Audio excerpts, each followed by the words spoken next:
Bonjour à tous et bienvenue pour cette nouvelle émission consacrée à la Rose-Croix. Sur la chaîne, je vous ai déjà proposé plusieurs émissions traitant du rosicrucianisme, notamment sur ses origines, mais également sur son texte majeur, Les Noces chimiques de Christian Rosenkreuz.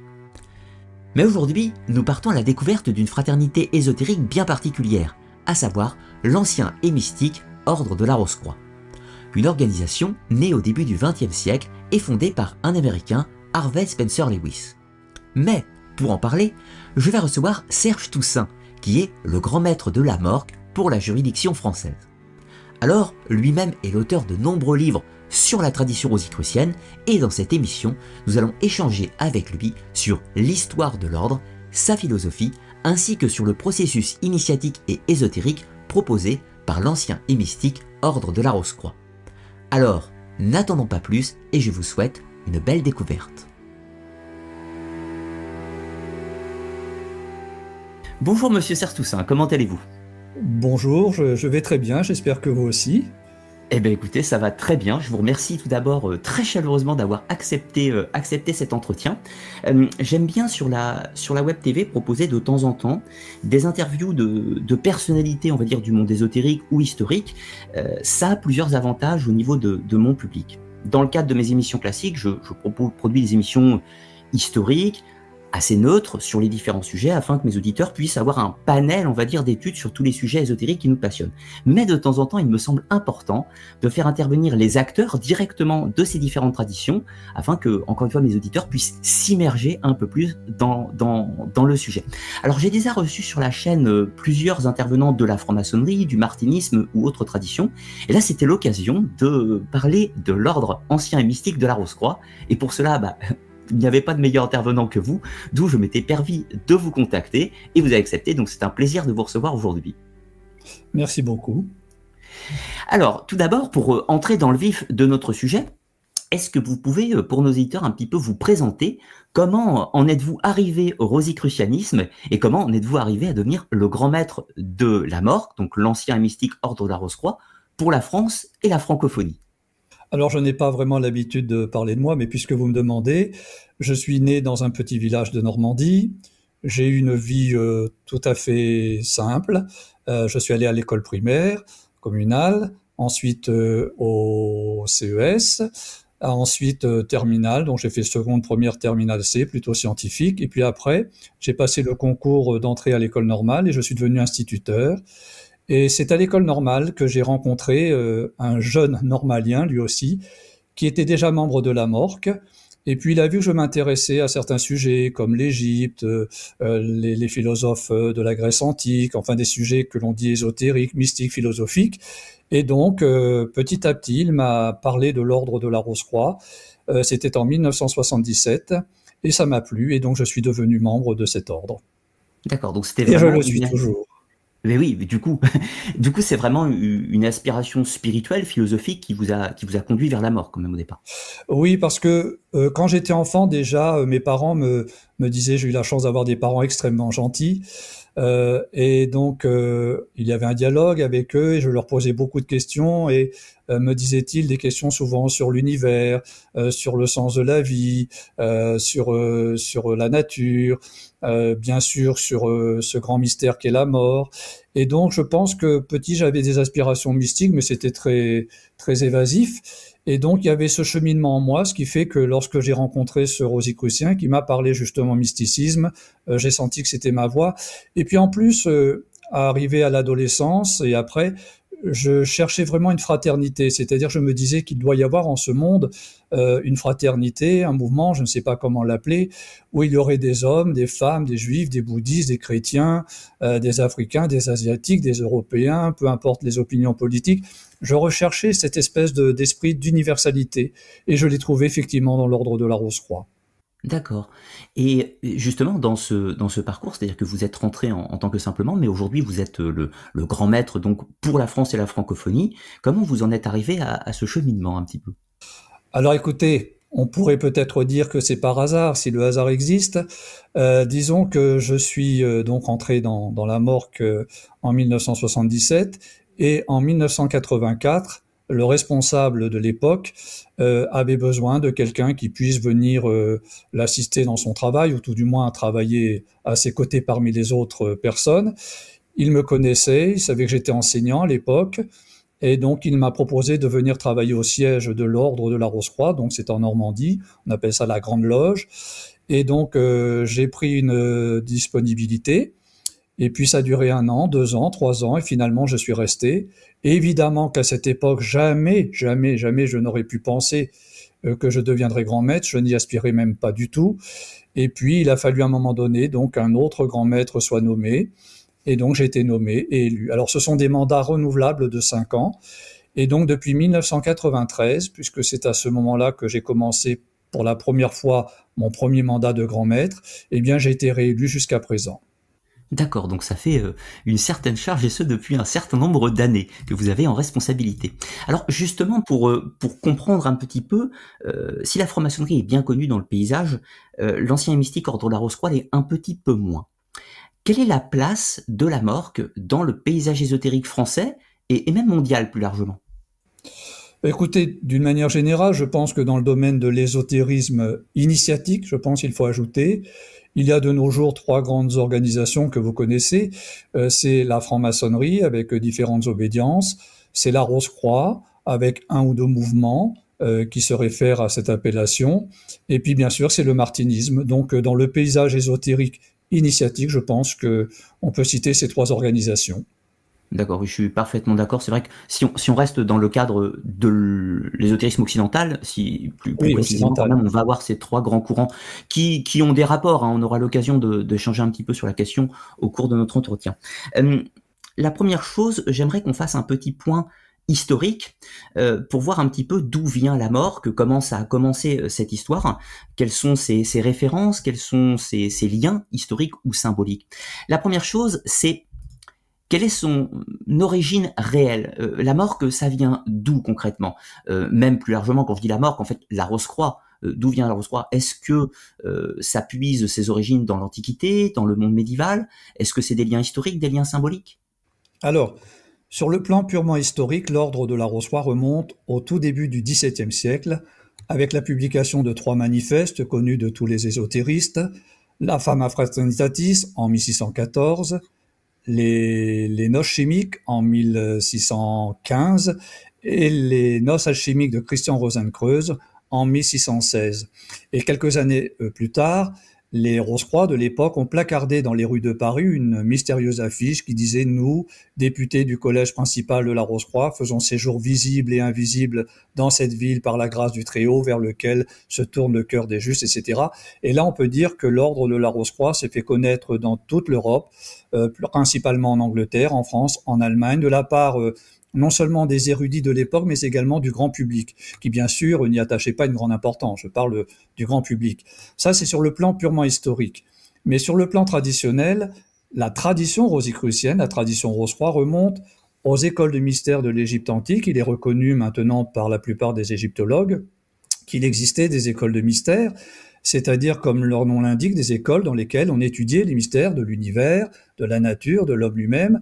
Et cette étude a donné naissance à une connaissance, à une gnose, c'est-à-dire une connaissance secrète, qui s'est transmise par la suite dans les écoles de mystère de la Grèce antique, de la Rome antique, de l'Europe du Moyen-Âge, notamment grâce aux alchimistes, et puis par la Renaissance, à travers les penseurs de la grande époque. Donc on voit que l'héritage des Rose-Croix est un héritage très très ancien, qui remonte donc sur le plan traditionnel à l'ancienne Égypte, sur le plan purement historique au début du XVIIe siècle.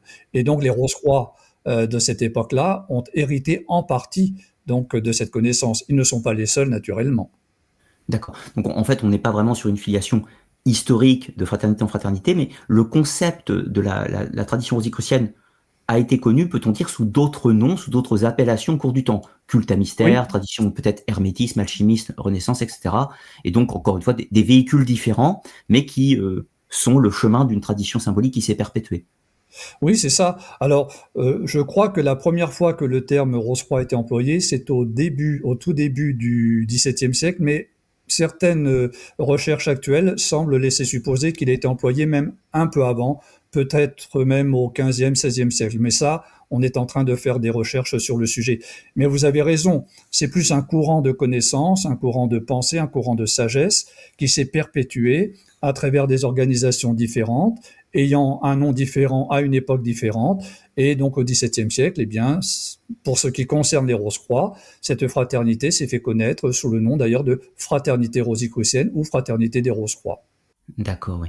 Alors, si on vient à l'histoire plus spécifique de l'ancien et mystique ordre de la Rose-Croix, la Morque, qui a pris naissance, si je ne me trompe pas, au début du XXe siècle, est-ce que cette organisation, au sens structuré, prend ses sources dans des traditions un petit peu, enfin des fraternités un petit peu plus anciennes du XIXe, notamment, je pense spécifiquement à la SRIA, la Société rosicrucienne in Anglia, ou l'ordre kabbalistique de la Rose-Croix de Stanislas de Guaita en France, ou encore, pourquoi pas, la Golden Dawn, l'ordre hermétique de l'Aube dorée, qui partageait aussi une certaine symbolique rosicrucienne. Y a-t-il des liens avec la Morque?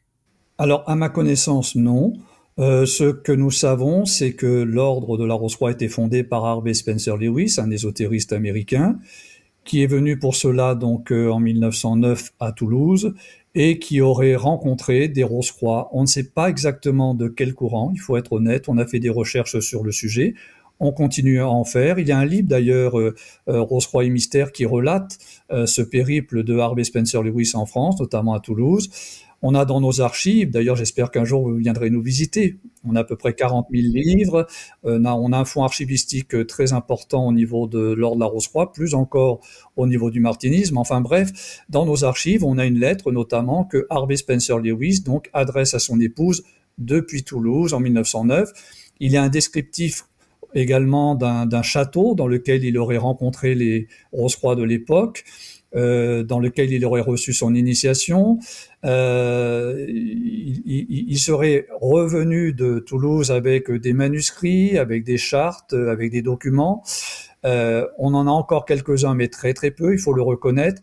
Donc là, je pense qu'on est à la fois dans le domaine de l'histoire et dans le domaine de la tradition. Mais pour moi, il ne fait aucun doute qu'il a dû rencontrer donc des Rose-Croix, si j'en juge justement à l'œuvre colossale qu'il a accomplie à son époque, et puis au contenu même des enseignements rosicruciens, parce que je vois pas comment un seul individu aurait pu imaginer à lui tout seul le contenu de 12 degrés d'études.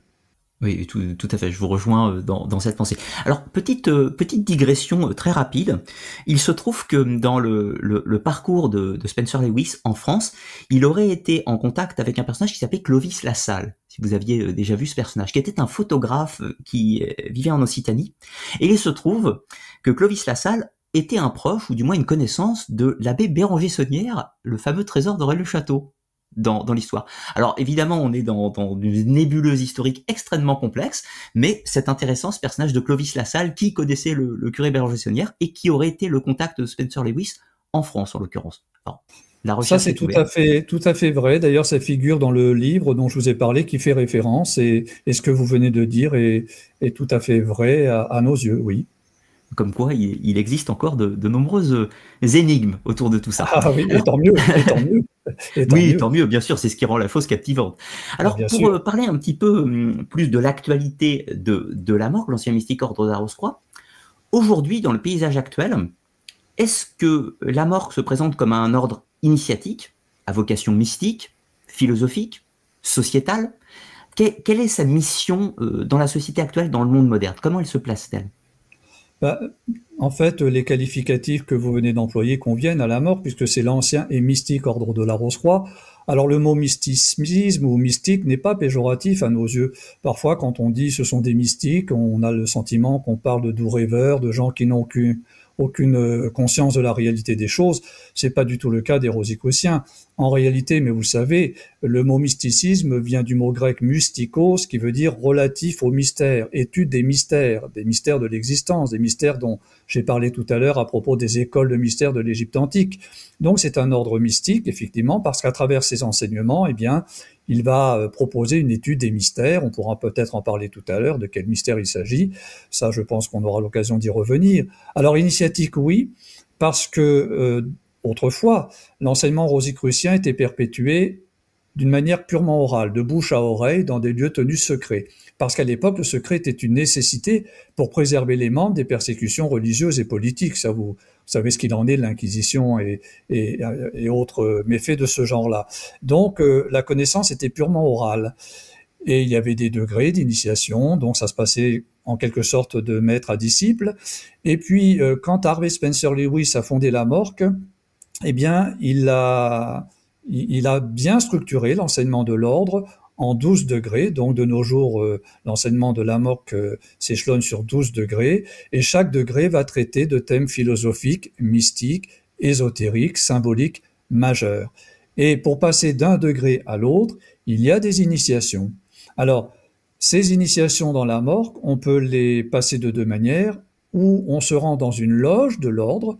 Alors une loge, c'est un lieu dans lequel les membres qui le souhaitent peuvent se réunir pour échanger entre eux sur leur étude, justement, et également pour recevoir, toujours s'ils le veulent, parce que les initiations en loge ne sont pas obligatoires dans la Morque, les fameuses 12 initiations au degré du temple de la Rose-Croix. Mais les membres qui ne souhaitent pas aller en loge, parce qu'il y en a, eh bien, ils peuvent recevoir ces initiations chez eux à travers un manuscrit qui a été conçu dans ce but. Alors, je sais que certains considèrent qu'une auto-initiation n'est pas une véritable initiation. Je ne partage pas ce point de vue. Je pense que d'un point de vue mystique, le plus grand des maîtres, c'est le maître intérieur. C'est le maître spirituel en nous. C'est le divin en nous. Et qui mieux que notre propre conscience peut nous initier au mystère. Donc je ne suis pas du tout choqué, je trouve ça même très bien dans la Morque, que l'on puisse recevoir les initiations en présentiel, dans une loge, sous la conduite d'un maître de loge, d'une équipe d'officiers, ou bien alors chez soi, face à sa propre conscience. Ouais, je vois le concept et il y a quelque chose de tout à fait intéressant. Alors il se trouve que moi-même j'ai écrit sur les traditions initiatiques pour tenter de comprendre, de trouver l'archétype initiatique qu'on va trouver dans différentes traditions. Et dans ce travail, j'expose notamment 3 éléments qui sont nécessaires à une initiation. La première, c'est d'avoir un candidat, un récipiendaire, c'est-à-dire quelqu'un qui a le désir d'être initié, de s'initier, peu importe, et qui va prêter confiance en la tradition dans laquelle il va aller. Parce que ça ne sert à rien de se faire initier à une tradition qui serait loin de nos préoccupations, ça serait du tourisme ésotérique. Le deuxième élément, c'est d'avoir des initiateurs, des mystagogues, des gens qui sont en capacité de transmettre. Et le troisième élément que j'hypothétisais, c'était d'avoir une tradition, c'est-à-dire un corpus, un ensemble d'enseignements, d'éléments, de symboles, qui vont servir de cadre et pour pouvoir proposer les formes rituelles. Dans cette approche, évidemment, on pourrait penser que l'auto-initiation est assez difficile. En revanche, ce qui est intéressant, c'est que vos systèmes initiatiques, que les gens vont pouvoir pratiquer d'eux-mêmes chez eux, ils ont quand même un support. C'est-à-dire, ça passe par des monographies, des éléments, un enseignement. Donc, en fait, les gens sont certes à distance, mais pas forcément livrés à eux-mêmes. Non, les gens ne sont pas livrés à eux-mêmes, même s'ils ne vont pas en loge. Aujourd'hui, être membre de la Morque, en fait, c'est quoi? C'est recevoir chez soi l'enseignement rosicrucien sous une forme écrite. Alors, soit à travers des manuscrits que l'on reçoit par la poste, soit par Internet, et notamment les jeunes générations, parce que de plus en plus de jeunes nous rejoignent, je ne sais pas si ça va durer, mais c'est le cas en ce moment, eh bien, font plutôt le choix d'accéder à l'enseignement rosicrucien par Internet. Donc, ils vont accéder de mois en mois à 4 monographies par mois. Donc, il y a 12 degrés, mais on adresse 4 monographies par mois à chaque membre, où les membres par Internet ont accès à 4 monographies par mois. Donc, quand ils vont arriver à la fin du degré, effectivement, ils vont avoir une monographie qui va leur proposer de s'auto-initier, mais je vous rassure, là aussi, il y a un symbolisme, c'est-à-dire qu'on leur demande d'avoir certains objets, ça peut être un chandelier, ça peut être une rose-croix, on en précisera peut-être tout à l'heure le symbole. Donc, il y a une démarche ésotérique, mystique, intérieure. En fait, les initiations rosicruciennes, de mon point de vue, ont 3 buts essentiels. Préparer le membre au nouveau degré d'étude dans lequel il va être admis. Lui conférer effectivement une nouvelle connaissance symbolique, ésotérique, mystique, philosophique, en relation avec le degré qu'il va étudier. Et puis peut-être plus important, lui permettre pendant une demi-heure, 3/4 d'heure, de communier avec son âme, de lui permettre d'avoir une communion spirituelle. Dans un monde agité, chaotique, bruyant comme est le nôtre, je pense que c'est un grand réconfort quand on est spiritualiste de pouvoir se consacrer, au vrai sens du terme, des moments de calme, de sérénité et de communion intérieure. Et ce sont ces trois objectifs majeurs, je pense, que visent les initiations rosicruciennes. D'accord. Il y a une approche très méditative dans cet esprit-là. C'est-à-dire qu'en gros, le membre, par ses enseignements, par ses symboles, ses outils qu'il va se procurer, il y a une recherche de méditation pour atteindre une sorte d'éveil, je ne sais pas si le mot est bien choisi, pour entrer dans un autre plan de conscience, peut-être. Si, le mot est très très bien choisi. L'un des buts de l'enseignement et de la philosophie rosicrucienne, c'est effectivement de contribuer à l'éveil spirituel des membres, c'est-à-dire à apprendre toujours mieux à communier, à dialoguer, à contacter son maître intérieur qui, en fait, comme je l'ai dit tout à l'heure, est le divin en nous. Tous les grands philosophes de la Grèce antique, vous le savez bien, et d'autres, Spinoza et bien d'autres, ont dit que c'est effectivement le but finalement d'une étude mystique, d'une étude ésotérique, s'éveiller à sa propre réalité intérieure et puis si possible, bien sûr, en recevoir l'inspiration. Mais ça, encore une fois, ça implique bien sûr une approche spiritualiste de la vie. Oui, tout à fait. Alors là, avant de poursuivre sur les aspects initiatiques et symboliques qui sont les plus fascinants à mon sens, mais il faut quand même faire quelques petits détours avant, il serait peut-être intéressant d'exposer un petit peu les ressemblances et les différences qui existent avec la franc-maçonnerie. Cette dernière est bien connue, elle-même est très complexe parce qu'elle a tout un tas de tendances, mais est-ce que la Morque ressemble à la franc-maçonnerie sur le plan structurel, c'est-à-dire obédience, loge, organisation, système de fonctionnement? Alors, je ne suis pas franc-maçon. Bon, j'ai lu, bien sûr, sur la franc-maçonnerie, j'ai des amis qui le sont. Donc déjà, dans la franc-maçonnerie, il y a différentes obédiences, certaines, vous le savez, plus spiritualistes que d'autres. Dans la Morque, il n'y a pas d'obédience. L'ordre de la Rose-Croix est mondial, il fonctionne à travers des juridictions de langue, et tous les membres du monde, quelle que soit leur nationalité, quel que soit le pays dans lequel ils résident, étudient le même enseignement et suivent la même philosophie. Ensuite, à ma connaissance, la franc-maçonnerie ne dispense aucun enseignement écrit. Je crois que l'enseignement de la franc-maçonnerie, que je respecte bien entendu, se transmet sous forme de planches que les frères et sœurs, quand l'obédience admet les femmes, se transmettent à travers, je pense, des réunions elles-mêmes ouvertes et clôturées par des rituels. Ensuite, la grande différence aussi, me semble-t-il, c'est que certaines obédiences maçonniques, pas toutes, s'impliquent sur le plan politique. Or, dans la Morque, c'est rigoureusement interdit. C'est-à-dire que la Morque est apolitique, areligieux. C'est-à-dire qu'il y a deux règles fondamentales que tout rosicrucien doit respecter. Dans le cadre de nos activités, on ne parle jamais de politique, on ne parle jamais de religion. On parle de philosophie. Et ça, pour une simple raison, c'est que vous savez comme moi que parmi les deux sujets qui fâchent, qui sont à l'origine de guerres, de conflits, eh bien, il y a la religion, il y a la politique. En évitant ces deux sujets, eh bien, ça permet à la Morque de poursuivre ses activités d'une façon tout à fait harmonieuse, et ça dans tous les pays du monde. Et en ce sens, c'est une véritable fraternité, comme je l'ai dit tout à l'heure, parce que dans l'ordre de la Rose-Croix, très honnêtement, il y a autant de femmes que d'hommes. Quand je dis de femmes, ça veut dire qu'elles ont accès à toutes les fonctions de grand maître, de délégué régional, etc., de maître de loge, par exemple. Il y a des juifs, des chrétiens, des bouddhistes, des musulmans, des animistes, des gens sans religion. Et pour ne parler que de la France, il y a des gens dits de droite, de gauche, du centre. Bon, ça n'a aucune importance parce que précisément on ne parle ni politique, ni religion. Donc je pense que c'est là peut-être qu'est la différence avec la franc-maçonnerie d'une manière générale. Oui, oui, j'entends. Il est vrai que quand on évite ces deux sujets, globalement, on crée un espace de concorde où les gens vont pouvoir se concentrer vraiment sur ces aspects philosophiques sans que toutes les scories viennent polluer cette conversation. Pour faire quand même la part des choses avant qu'on nous le reproche, en franc-maçonnerie, il y a quand même des tendances extrêmement variables entre des structures obédientielles qui interdisent également les sujets politiques et religieux et d'autres structures qui sont complètement sociétales, investies dans le combat politique et qui ont même parfois peuvent donner des consignes de vote ou tout un tas d'autres choses, qui créent une grosse différence. Et je vous l'ai dit, je ne suis pas franc-maçon, j'ai peut-être commis des impairs, je ne crois pas d'une manière générale, mais on peut résumer la position de la Morque en redonnant sa devise. La devise de la Morque, c'est la plus large tolérance dans la plus stricte indépendance.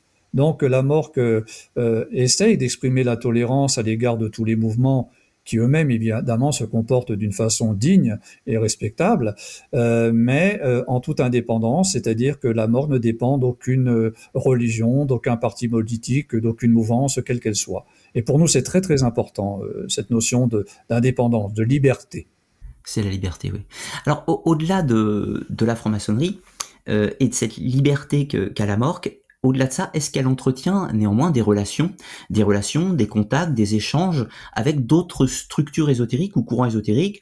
J'entends pour l'exemple, bien sûr, la franc-maçonnerie, le martinisme, la société théosophique, pourquoi pas d'autres traditions, kabbale, soufisme, peu importe.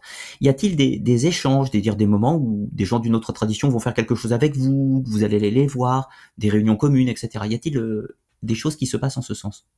Alors très peu, parce que comme je vous l'ai dit, la devise de la Morgue, et l'expérience nous a prouvé qu'elle était bonne à suivre, c'est la plus large tolérance dans la plus stricte indépendance. Cela dit, il arrive que des loges maçonniques nous invitent pour présenter ce qu'est l'ordre de la Rose-Croix. Alors j'y vois évidemment de leur part un acte d'ouverture et de tolérance que j'apprécie. Donc à notre niveau, il n'y a aucun problème. Vous voyez, la mort ne dira jamais de mal de la franc-maçonnerie ou d'autres courants qu'on n'a pas forcément cités, l'anthroposophie, la théosophie, etc.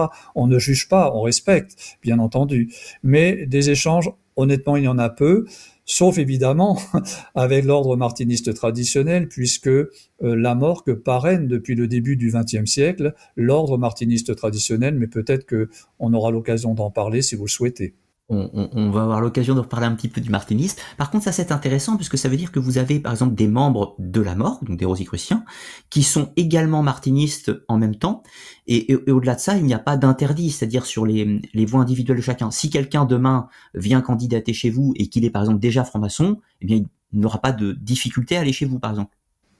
Ah, absolument pas. Par contre, l'inverse n'est pas toujours vrai. Je sais, hélas, puisqu'on se parle franchement, qu'il y a certaines loges maçonniques, voire certaines obédiences, qui interdisent aux membres de la Morgue d'être initiés dans ces loges ou dans ces obédiences. Je trouve ça évidemment pas très courtois, pas très respectueux, pas très correct, mais c'est leur droit. Alors ça, par contre, ça n'existe pas dans la Morgue. Dans la Morgue, tout membre est entièrement libre de ses affiliations. Il peut être franc-maçon, il peut être théosophe, il peut être anthroposophe, il peut être chrétien, il peut être juif, il peut être bouddhiste. Ça ne pose absolument aucun problème. Et bien sûr, il peut être martiniste, puisque, comme je l'ai dit, la Morgue parraine l'ordre martiniste traditionnel. Alors, le martinisme, pour faire court, mais je sais vous savez, c'est un mouvement philosophique donc qui remonte à Louis-Claude de Saint-Martin, philosophe français du XVIIIe siècle, et donc c'est plutôt une étude qui porte sur l'ésotérisme judéo-chrétien. Donc il y a à peu près 30% des membres de la Morgue qui sont également membres de l'ordre martiniste traditionnel. D'accord, donc qui représente quand même un certain nombre. D'ailleurs, ça va me permettre d'enchaîner sur une question suivante. La symbolique ou le symbolisme rosicrucien, il est quand même profondément ancré dans ce qu'on va appeler l'ésotérisme ou la mystique chrétienne, au sens très très large. Est-ce que la Morgue entretient des liens privilégiés avec ce christianisme mystique, ou est-ce que, au contraire, elle est ouverte sur tout le champ des possibles? J'entends dans sa symbolique, pas forcément dans les convictions de ses membres. Non, et comme vous venez de le dire très bien, il est ouvert sur tous les champs possibles. C'est-à-dire que effectivement, les premiers Rosicruciens étaient plutôt d'obédience chrétienne, voire protestante. Mais quand Harvey Spencer Lewis a fondé la Morgue, il a pris soin, et je pense que c'était une très très belle initiative, d'élargir la Morgue à toutes les religions, à toutes les traditions. Sa culture, c'était celle de l'ouverture d'esprit, de l'esprit d'ouverture et de la tolérance. Et c'est pourquoi aujourd'hui, eh bien, l'enseignement rosicrucien intègre l'étude des symboles que l'on trouve absolument dans toutes les traditions, voire dans toutes les religions. Au contraire, il faut avoir l'esprit large. Et je pense qu'avoir l'esprit large et le cultiver, ça permet justement aussi de cultiver par contre-coup la tolérance. Et pour nous, c'est très important. Je crois que l'une des vertus, parce que pour moi c'est une vertu que tout être humain devrait cultiver, notamment en cette époque très chaotique, c'est la tolérance et mieux encore le respect. Je pense que le respect est la plus haute forme de tolérance. Mais on ne peut que valider ces paroles de bon sens. Pour aller plus loin dans cette importance spirituelle qui n'est pas limitative au christianisme, vous avez dit tout à l'heure que toute personne pouvait rejoindre la Morgue, bien évidemment, quelle que soit sa culture, sa religion, etc. Notamment, par exemple, des chrétiens, des bouddhistes, des juifs, des musulmans, et même, par exemple, des athées. Alors, du coup, ça m'amène à une question, c'est quels sont un petit peu les fondamentaux de la morgue? C'est-à-dire, je prends uniquement à titre de comparaison, dans les obédiences maçonniques traditionnelles, il y a quelques impératifs qui sont par exemple l'obligation de croire en un principe supérieur, qu'il dénomme grand architecte de l'univers, l'imposition de croyance en l'existence de l'immortalité de l'âme, qui sont deux éléments base en fait. Est-ce que la morgue a pareil une sorte de structure base prérequis un petit peu? Non, non, il n'y a jamais eu, et j'espère qu'il n'y aura jamais de dogme dans la morgue. Il y a effectivement des lois, des principes, il y a des fondamentaux, on va peut-être en parler. Et c'est intéressant ce que vous avez repris tout à l'heure. C'est vrai qu'il y a des athées dans la morgue, ça peut surprendre. Mais pourquoi? Parce que l'Ordre de la Rose-Croix est un mouvement spiritualiste, mais également humaniste. Et je vous assure que je connais beaucoup de membres qui sont plutôt athées, mais qui aiment énormément l'approche de l'humanisme à travers la morgue. Alors on pourra peut-être tout à l'heure parler de ce qu'est l'humanisme d'un point de vue mystique, mais c'est ce qui explique qu'il y a des athées dans la morgue. Vous avez parlé de religion, peut-être c'est intéressant que je précise que quand je suis devenu membre de l'ordre, il y a quand même pas mal de temps, 90%, tout du moins en France, des Rosicruciens étaient catholiques. Moi-même, je suis né dans une famille catholique, mais c'était culturel. Tous mes copains d'enfance, on allait tous ensemble au catéchisme, donc on se posait même pas la question. Et à l'époque, oui, je vous dis 90% des membres de l'ordre en France, en Suisse, en Belgique, au Québec, étaient catholiques, en Afrique, aussi dans beaucoup de pays, pas tous. Et là, on a remarqué qu'avec les jeunes générations, les nouvelles générations qui nous rejoignent, en fait, là, c'est l'inverse. 90% des jeunes membres ne suivent plus de religion. C'est intéressant. Donc, on peut en déduire qui... Pardon. Je rebondis sur un point qui est très intéressant, c'est, je cite le livre de Christopher Parridge, Le désenchantement du monde, qui dit que toutes les religions historiques ont un peu perdu pied, qu'elles ont perdu leur ancrage, pour tout un tas de raisons qui seraient complexes à développer, mais qu'on a cette aspiration aux nouvelles spiritualités, dans le meilleur comme dans le pire des cas d'ailleurs, mais c'est vrai qu'on a ces nouvelles générations qui ne sont pas assis installées dans les religions traditionnelles. Je partage votre point de vue, c'est-à-dire que les religions, on le voit bien, et je ne veux pas du tout les offenser, hein. D'ailleurs, le devoir de tout Rosicrucien, c'est de respecter toutes les religions dans ce qu'elles ont de meilleur à offrir à leurs fidèles pour vivre paisiblement leur foi. Et c'est ce que l'on fait. Mais il faut reconnaître que la plupart des religions sont en déclin. Je pense que d'une manière générale, c'est parce que le contenu, tant sur le plan de la doctrine que de l'éthique, pose parfois problème. Je ne veux pas donner l'impression que je suis intolérant à l'égard des religions, parce que je ne le suis pas du tout, mais je parle avec beaucoup de jeunes. C'est vrai que quand vous discutez avec des jeunes, est-ce que vous pensez que l'humanité peut provenir d'un couple originel? Est-ce que vous croyez que l'enfer, le paradis existe? Est-ce que vous croyez à la résurrection des corps, etc. La plupart des jeunes, cultivés, intelligents, souvent libérés de certains carcans, vont dire bah, non, je n'y crois pas. Mais le problème, c'est que, à mon avis, le délaissement des religions laisse un grand vide à combler. Et je pense que c'est l'une des raisons pour lesquelles le matérialisme est devenu aussi puissant, ou du moins en Occident. Et ça, c'est pas du tout une bonne chose. Donc, il faudrait qu'il y ait peut-être des organisations comme la MORC.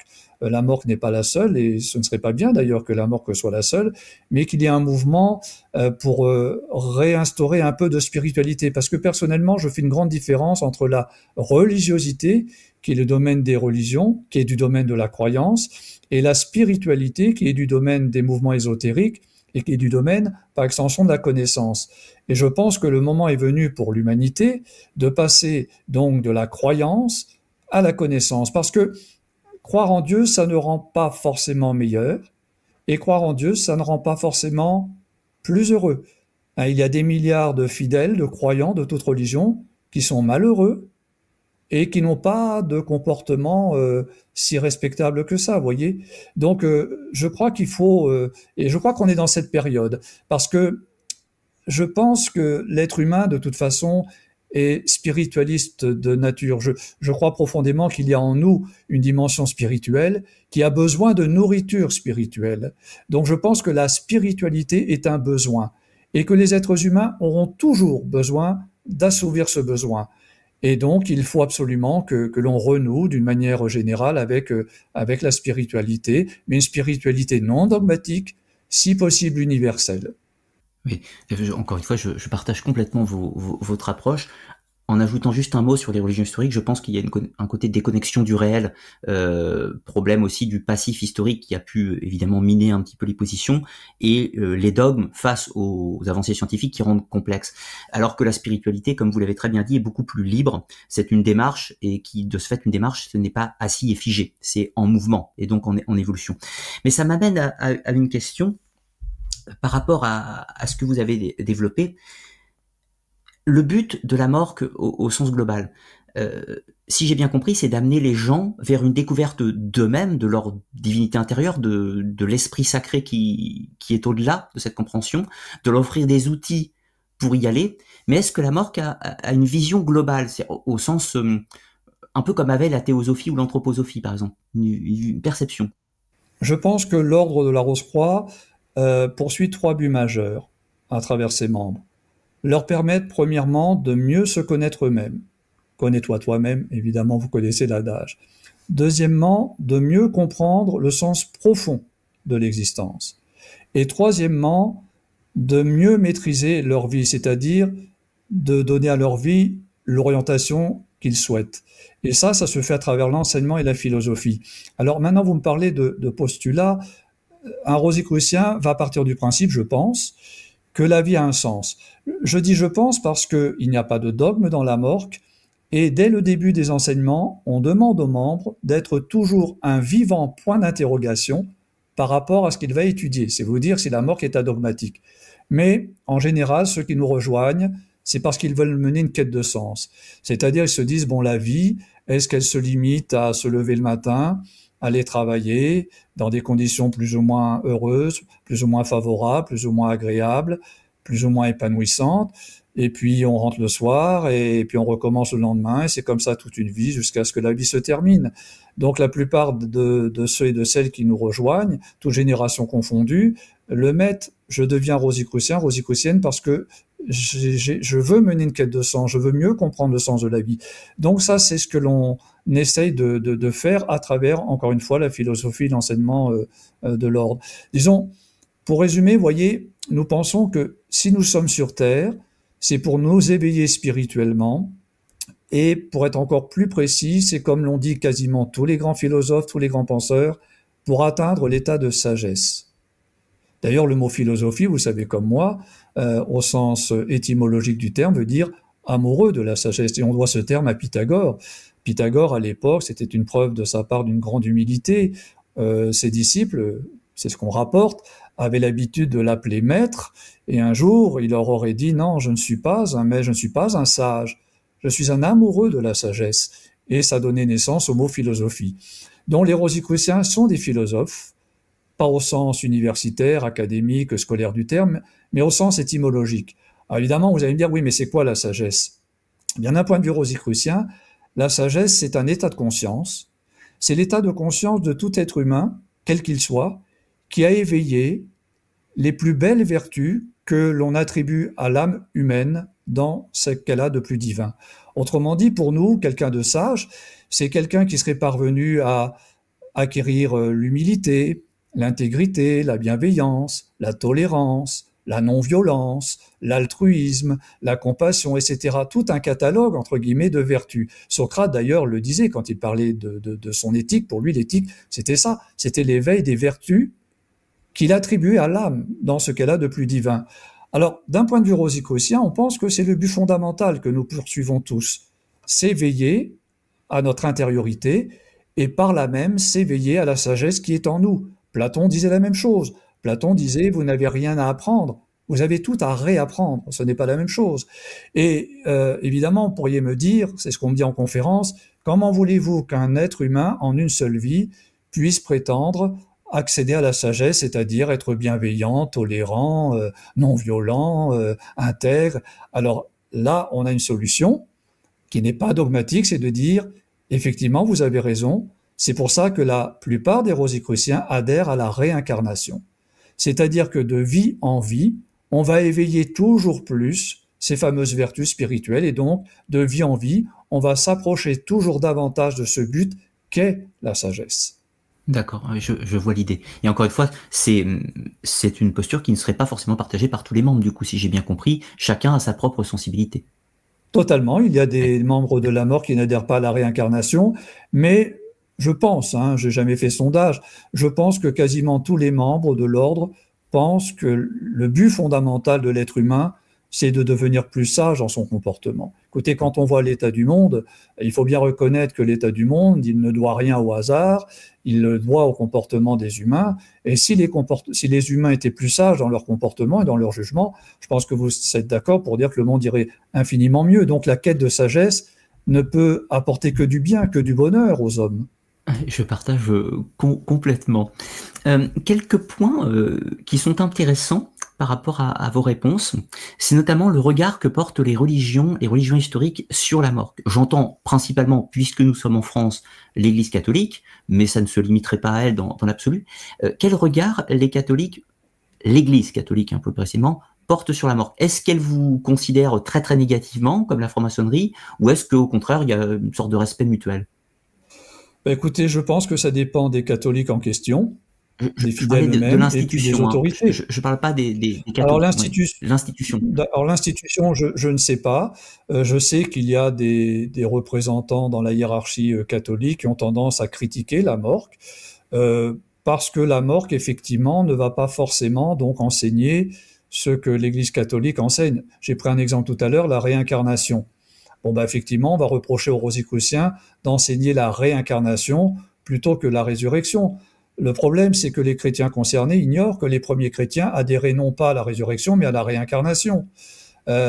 Beaucoup de chrétiens ne savent pas non plus que le symbole des premiers chrétiens n'était pas une croix. C'était un poisson désigné en grec sous le nom d'ictus parce que le signe de ralliement des premiers chrétiens était un poisson pour deux raisons. Il y avait une raison, mais vous savez, tout ça exotérique, puisque Jésus a dit qu'il allait faire de ses apôtres des pêcheurs d'hommes, et la plupart de ses apôtres d'ailleurs exerçaient le métier de pêcheur. Et puis une raison plus ésotérique, et ça vous le savez aussi, c'est que la naissance de Jésus a coïncidé avec le début de l'ère des poissons.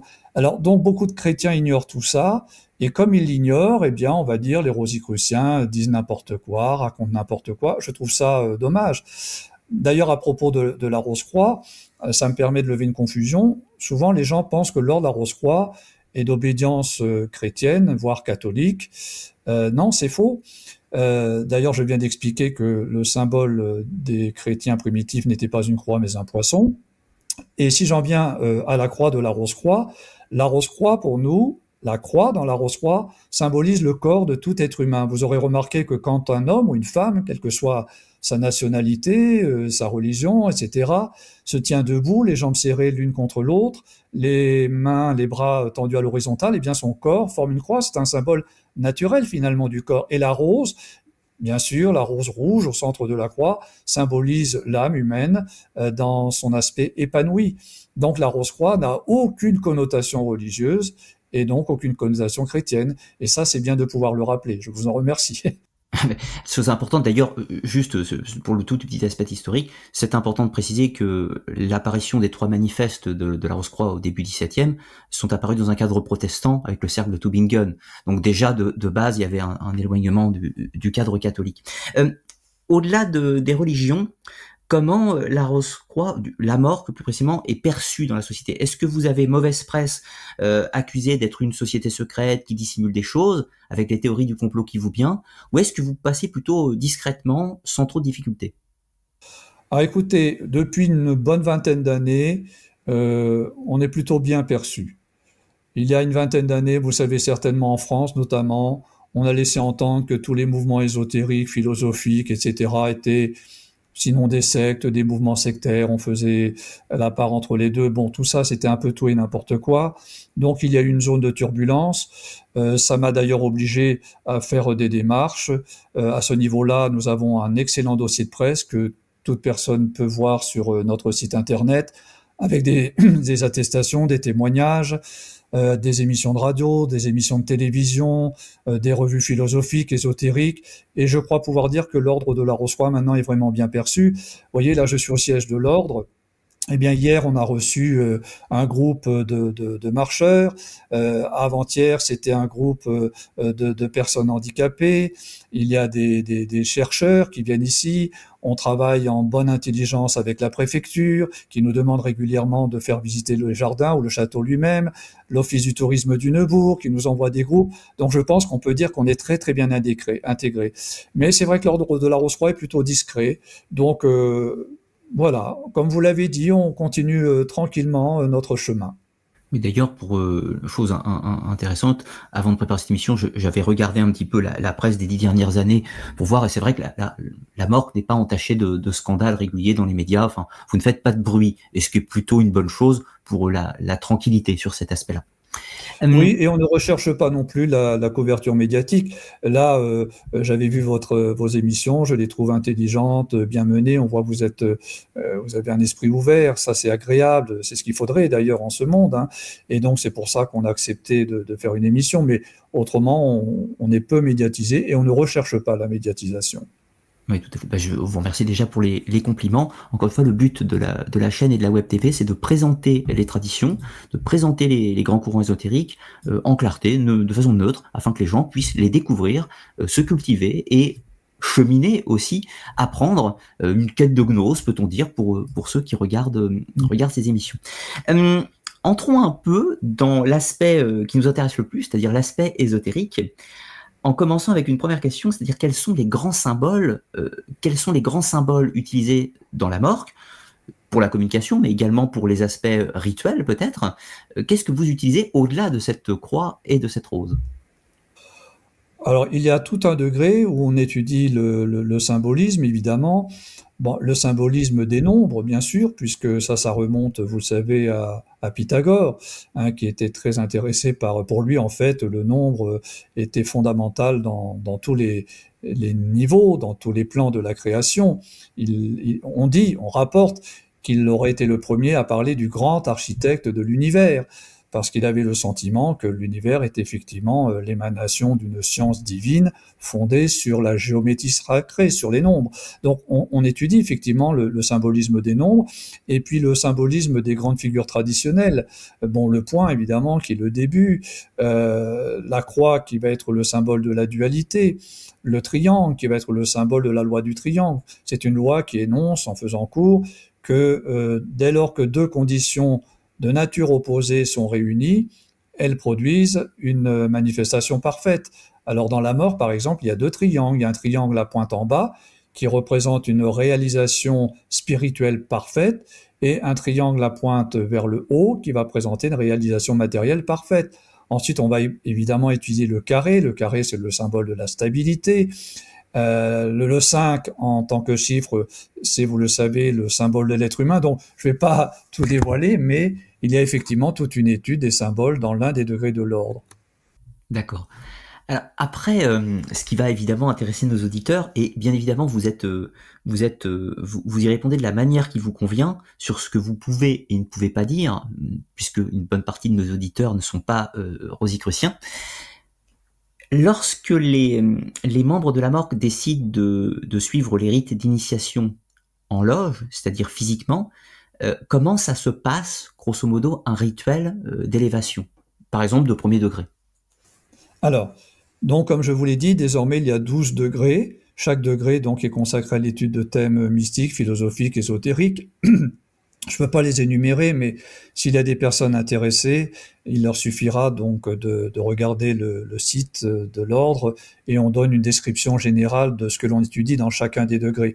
Mais c'est très graduel, c'est très progressif. Par exemple, dans le premier degré, ça va plutôt être les lois de la matière. Dans le deuxième degré, les lois de la conscience. Dans le troisième degré, les lois de la vie, etc. Donc c'est très structuré. C'est d'ailleurs le côté structuré, progressif, qui fait que l'enseignement rosicrucien est initiatique. C'est ce côté graduel. Toujours, on s'élève, on s'élève, on s'élève, et à chaque fois, on étudie, on revient sur les mêmes sujets, mais à un niveau toujours plus élevé. Alors, 12 degrés, 12 initiations. Comme je l'ai dit tout à l'heure, on peut les effectuer chez soi, tout seul, avec un manuscrit qui a été donc écrit dans ce but, ou alors, on se rend dans une loge. Alors, quand on se rend dans une loge, il y a un temple, donc ça ne me gêne pas si vous voulez, je ne sais pas, intégrer dans votre émission la photo d'un temple, je pourrais vous en Oui, tout procurer à fait. Si une. vous me la transmettrez, je l'ajouterai à l'émission, bien sûr. Ben, il y a une revue qui a été faite il y a 2 3 ans par des personnes extérieures à la morgue qui ont utilisé comme couverture l'intérieur d'un temple rosicrucien. Moi, je n'y ai pas vu d'inconvénient parce que de toute façon, ça se connaît. Maintenant, après, il faut évidemment expliquer que c'est un symbolisme particulier. Donc, dans un temple de loge, en règle générale, il y a un autel central qui est triangulaire, qui symbolise la présence divine. Et puis, il y a ce que l'on appelle 4 lutrins qui symbolisent les 4 points cardinaux, parce qu'on considère qu'un temple rosicrucien, c'est finalement le symbole de la nature, voire de l'univers. Et donc, comme vous l'aurez compris, beaucoup d'initiations vont consister en une démarche à l'intérieur donc de ce temple, et il va y avoir des textes qui vont être lus, et je pense que l'initiation rosicrucienne dépend beaucoup du contenu, bien sûr, des textes, mais également des actes symboliques qui vont être accomplis, toujours en relation avec le degré dans lequel on va rentrer. Donc il n'y a rien de dogmatique, évidemment. Euh, c'est une cérémonie qui peut durer à peu près 1 heure, et comme je vous l'ai dit tout à l'heure, qui a pour but donc de préparer le membre, de le préparer psychologiquement, intérieurement, au degré qu'il va étudier, de lui révéler de nouvelles clés de notre enseignement. Et puis, il y a toujours évidemment un moment, comme vous l'avez dit, de méditation. Il y a des phases de repos, des phases d'intériorisation, parce que c'est quand même le but d'une initiation, c'est de rentrer en nous-mêmes. Et donc, il y en a 12. Et bien sûr, beaucoup de membres souhaitent recevoir les 12 initiations, et beaucoup parmi les membres de l'ordre ont déjà reçu les 12 initiations. Mais certains ont fait le choix de ne jamais fréquenter de loge, et ce choix est totalement respecté. Je vous l'ai dit, c'est le mot-clé de la mort, c'est vraiment liberté. Oui, d'accord, ça j'entends. On reviendra tout à l'heure un petit peu sur les monographies et ce qu'on va appeler le fait de l'enseignement à distance. Là, pour l'instant, pour rester encore un peu sur cet aspect rituel, est-ce que vous avez, par exemple, dans les rites au sens présentiel, un peu un équivalent d'un cabinet de réflexion, c'est-à-dire un lieu où sera mis le candidat ou le récipiendaire de côté pour sa préparation? Est-ce que vous avez des épreuves, comme par exemple les épreuves des éléments, des épreuves avec une immersion, une chose à boire, des Non. parties un peu jeu scénique, on va dire? Non, non, non, non. Non, D'accord. tout est basé essentiellement vraiment sur la vie intérieure, sur l'intériorisation, sur la méditation, sur la contemplation, sur la réflexion à partir de textes extrêmement profonds qui sont lus, mais il n'y a pas de choses du genre dont vous venez de parler. D'accord. Donc on n'est pas du tout sur les mêmes formes rituelles que la franc-maçonnerie, mais Non, pas que la non. franc-maçonnerie, hein, parce que c'est des formes rituelles qu'on va trouver notamment dans les cultes à mystère antiques. En fait, c'est pour ça que j'avais hypothétisé Oui, que la oui, je mort aurait pu comprends. fonctionner un peu comme ça. Non, non, non. D'accord. Pas au niveau des initiations, non. D'accord. On trouvera davantage ce que vous dites là dans le martinisme, pour ce qui est du cabinet de réflexion. D'accord. Oui, parce que Voilà. du coup, vu que la morgue parraine l'ordre martinisme et qu'une bonne part des membres fréquentent les deux organisations, l'ordre martiniste traditionnel, lui, possède des initiations un petit peu de ce type, oui, pour le coup. Ah oui, c'est différent. Dans l'ordre martiniste, il y a 4 degrés, en fait, et donc 4 initiations. Et d'après ce que je sais, les initiations martinistes se rapprochent vraiment des initiations maçonniques. Oui, ça Donc là, on pour peut le faire un coup. parallèle. Mais par contre, elles sont vraiment différentes, comme je viens de le dire, des initiations rosicruciennes. D'accord. Donc ça, c'est très important. Maintenant, du coup, pour parler un petit peu de ces monographies et de cet enseignement à distance, alors il y a 2 éléments. Quand j'avais étudié la question il y a quelques années, je m'étais dit positivement, c'est quand même assez fantastique, puisque on est dans le monde moderne, et la mort a cette puissance d'utiliser les outils du monde moderne. C'est-à-dire que c'était complètement précurseur. Pour peu que vous habitiez à l'époque à la campagne ou dans des villes un petit peu éloignées des centres, des grosses métropoles, vous aviez la possibilité quand même de suivre cet enseignement, et ça c'est totalement précurseur. À défaut, certains ont critiqué en disant oui, mais au final tout le monde peut s'inscrire, on ne sait pas trop si c'est suivi, on ne sait pas trop si les personnes vont être assidues, et donc on ne peut pas juger de la qualité à distance. Qu'est-ce qu'on peut dire de tout ça? Ben, on peut dire que les responsables de l'ordre ne sont pas des juges. Bon, moi, je suis grand maître, vous le savez bien, c'est un titre traditionnel. Je suis pas l'incarnation de la sagesse divine sur terre. J'aimerais bien, mais c'est pas le cas. Donc, je fais de mon mieux pour bien diriger l'ordre. Mais non, il y a un lien étroit entre les membres et le siège de la Grande Loge. Nous avons par exemple un bureau d'instruction. Par exemple, moi, en tant que grand maître, mon rôle, eh bien, c'est de recevoir les membres physiquement qui viennent me voir, c'est de leur accorder des rendez-vous téléphoniques, je le fais tous les jours, c'est de répondre à leurs questions, des questions qui évidemment concernent leur affiliation rosicrucienne.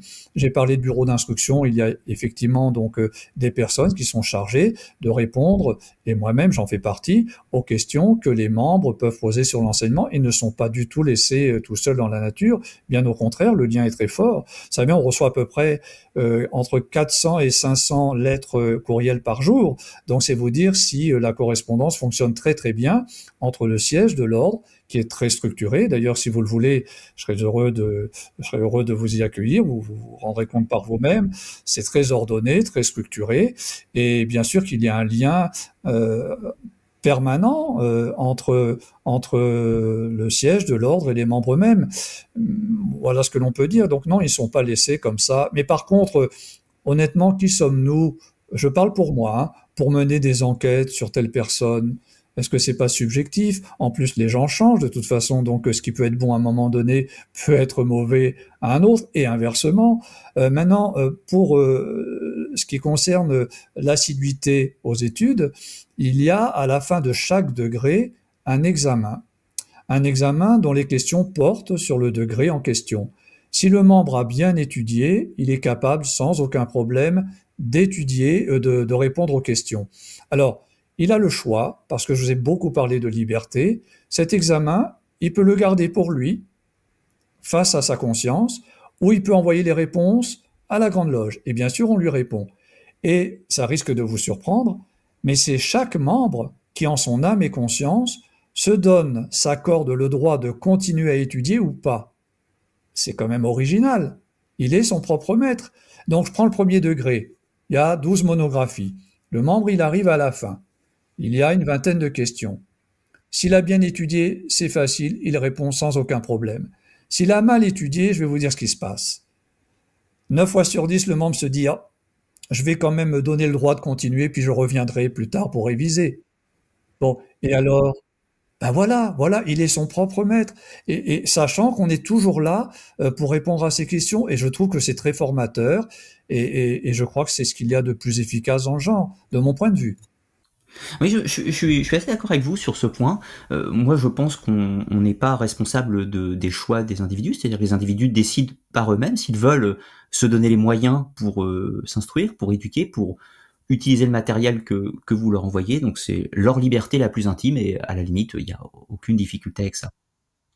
Pour bien faire comprendre aux membres que le niveau spirituel d'un membre de la MORC se mesure pas au degré qu'il a atteint. C'est-à-dire qu'on peut très bien avoir des membres du 12e degré, puisqu'il y en a 12, qui ont atteint la fin du 12e degré, mais qui, de mon point de vue, si je peux me permettre, sont moins évolués, entre guillemets, que des membres qui sont au premier, deuxième degré. C'est une question de travail personnel, c'est une question de méditation, de réflexion. Donc, l'enseignement rosicrucien n'a pas pour but de nourrir l'intellect. Vous savez, quand on va mourir, tout ce que l'intellect a intégré, c'est fini. Donc nous, on s'adresse plutôt à l'élévation de l'âme, à la conscience de l'âme, puisque en tant que spiritualiste, nous pensons que l'âme qui est en nous, elle est immortelle et qu'elle garde en quelque sorte dans son propre patrimoine toutes les expériences marquantes qu'elle a vécues en rapport avec son évolution, non pas intellectuelle, mais spirituelle, ce qui n'est pas du tout la même chose.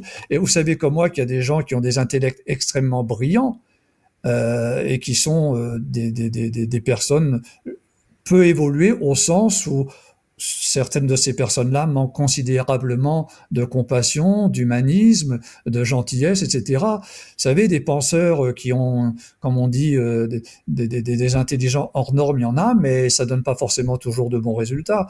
D'ailleurs, chez les Rosicruciens, on n'est pas les seuls. On dit que ce qu'il faut développer, c'est pas l'intelligence cérébrale, c'est l'intelligence du cœur.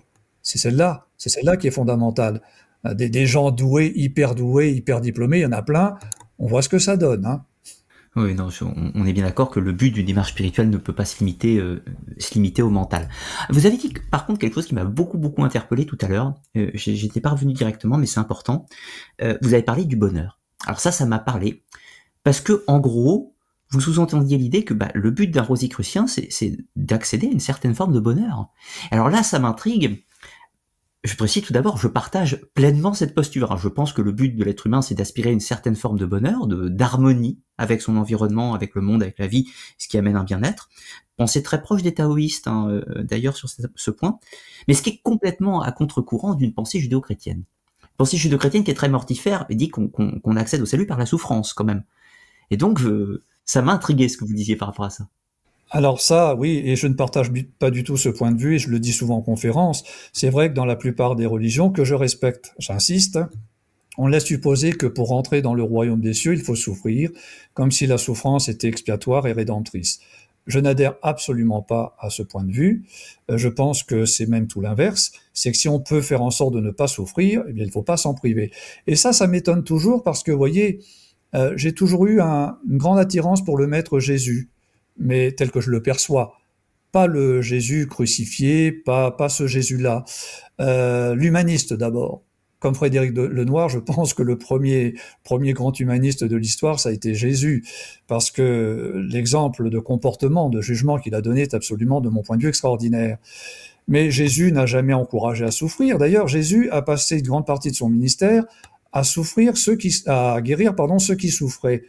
Si la souffrance avait été une nécessité pour évoluer spirituellement, pour connaître le bonheur, pour se rapprocher de Dieu, alors Jésus aurait dit, non, je ne vous guéris pas. Heureux êtes-vous, les aveugles, les sourds, les paralytiques, parce que comme vous souffrez dans votre chair, eh bien, soyez assurés que vous allez, c'est sûr, entrer dans le royaume des cieux. Il a jamais dit ça, il a fait tout le contraire. Il a passé son temps à soulager la souffrance. C'est bien la preuve que lui, il était convaincu que l'idéal, c'est de ne pas souffrir, c'est de ne pas avoir mal. Non, moi, je ne suis pas du tout candidat à la souffrance, et je pense pas du tout que la souffrance soit rédemptrice. Alors maintenant, est-ce que quand on souffre, ça produit des prises de conscience? Évidemment. Évidemment, quand on a mal, quand on souffre, on se demande pourquoi, on s'analyse, on essaie de voir s'il n'y a pas un lien entre notre propre comportement et les souffrances que l'on subit, mais c'est tout, ça va pas plus loin. Et vouloir souffrir ou même tout simplement se priver du bonheur, ou de beaux instants, ça me paraît complètement stupide. On n'est pas sur Terre pour être malheureux, je pense qu'on est sur Terre pour être heureux. Alors, je sais qu'il y a des philosophes qui disent que le bonheur, c'est une vue de l'esprit, que le bonheur est inatteignable. Je ne partage pas ce point de vue. Frédéric Lenoir, encore une fois, a écrit de beaux livres sur le bonheur. Ce que je pense, c'est que le bonheur ne peut pas être permanent. Ce sont des moments de bonheur, mais il faut les cultiver. Alors, on sait tous qu'il y a des conditions bonheur. Avoir la santé, par exemple, c'est un élément de bonheur. Avoir un travail qui plaît, c'est un élément de bonheur.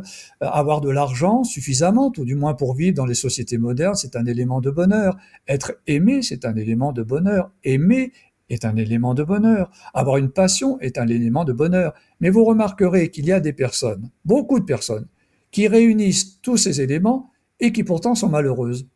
Pourquoi ? Parce que je pense que l'une des conditions les plus grandes au bonheur, c'est la spiritualité. Je ne pense pas qu'on puisse être heureux sans spiritualité. Je ne le pense pas. Alors, allez-y, pardon. D'une spiritualité d'ailleurs sous une forme ou une autre, mais je pense que ça participe grandement à notre assise dans ce monde et à notre harmonisation. Là, je parle évidemment que à mon point de vue, mais pour moi, le bonheur va forcément aller de pair avec une idée d'harmonisation, avec son environnement, avec ses conditions. Vous avez parlé l'argent et toutes les choses un peu matérialistes, c'est des faits courants de la vie et malheureusement on fait avec. Et donc en effet, quand on est à l'aise sur tous ces éléments-là, ça permet l'harmonisation et d'être bien. Donc malheureusement, c'est l'adaptabilité à tout son environnement. Oui, regardez le monde actuel. Quand même, il est triste, il est angoissant, il est préoccupant, il n'a rien d'agréable, notamment pour les jeunes générations. Mais de mon point de vue, l'une des raisons de ce chaos actuel, c'est que le monde est devenu beaucoup trop matérialiste. Donc, je pense vraiment que si on renouait avec une forme de spiritualité universelle et même avec un humanisme universel, eh bien évidemment que les choses iraient nettement mieux. Donc, je suis profondément convaincu que l'une des clés, sinon la clé essentielle du bonheur, c'est dans l'intériorité, dans la quête de sens. et donc dans la spiritualité. Tout à fait, oui. Maintenant, venons-en à quelques éléments pratiques. Donc, au-delà de ces initiations personnelles à la maison ou avec d'autres membres, ce travail donc d'éveil spirituel que le membre va entreprendre sous ces 12 degrés. Tout d'abord, les monographies, est-ce que ce sont les mêmes depuis Spencer Lewis, ou est-ce qu'elles ont été composées au gré du temps et est-ce qu'elles ont été modifiées avec le temps? Alors, les monographies sont nées à l'époque de Harvey Spencer Lewis, c'est-à-dire qu'il a été le premier à passer de l'oral à l'écrit. Les premiers enseignements, quand il a démarré, d'après ce que l'on sait, il y avait une loge à New York, après il y en a eu d'autres, où il se déplaçait, et puis il enseignait depuis l'Est, en quelque sorte, d'une façon orale, les membres qui étaient présents sur des sujets divers et variés. Et au début, il y avait une personne, d'après ce que l'on sait, qui prenait en dactylo ces textes, et ces textes dactylographiés sont devenus les premières monographies. Et puis évidemment, de mois en mois, d'année en année, eh bien, ça donnait lieu à un grand nombre de monographies. Mais c'était un petit peu pêle-mêle. Donc à un moment donné, il y a une première étape où Harvey Spencer Lewis, avec d'autres membres, puisque l'ordre s'est agrandi, a structuré les fameux degrés. Mais il est bien évident que depuis, ce travail ne cesse d'avoir lieu. Christian Bernard a été longtemps donc le responsable mondial de la MORC, et c'est lui qui avait donc entrepris une restructuration de l'enseignement rosicrucien en 12 degrés. Donc, tout est révisé, actualisé régulièrement, de telle manière qu'un membre qui le deviendrait aujourd'hui ne va pas avoir le sentiment d'étudier un enseignement qui date ou qui n'est plus du tout adapté ou actualisé. Ça, c'est quelque chose de très important pour nous. En fait, pour ne rien vous cacher, une monographie est imprimée de telle manière qu'un an après, elle soit à nouveau imprimée, mais avant d'être imprimée, qu'elle soit relue et actualisée. Et ça pour les 12 degrés. Et ça, c'est peut-être ce qui fait la... Pardon? Un collège d'officiers, un collège de membres Oui, oui, qui oui, par leur oui. mérite et leur capacité, vont pouvoir réactualiser, mettre à jour par rapport déjà aux problématiques de notre époque, aux nouvelles données historiques, archéologiques, parce que j'imagine que vous avez cette attache à l'Égypte, notamment, et donc les Oui. nouvelles découvertes vont pouvoir intégrer aussi parfois un petit peu Tout à fait, tout à fait. C'est-à-dire que la MORC, je pense que vous savez, parraine également l'Université Roscoe Internationale. Donc, qui est une université interne formée donc de membres qui font autorité dans leur domaine. Il y a une section en égyptologie, en psychologie, en médecine, en sciences physiques, en théâtre, bon, il y a énormément de sections. Donc, ils sont encore une fois, enfin énormément, il y en a une dizaine, qui sont donc dirigés par des membres qui ont les compétences voulues. Et lorsqu'il s'agit de réviser ou d'actualiser des thèmes justement liés à ces sections, eh bien, on demande à ces membres qui ont les compétences requises, j'insiste, de nous apporter leur éclairage.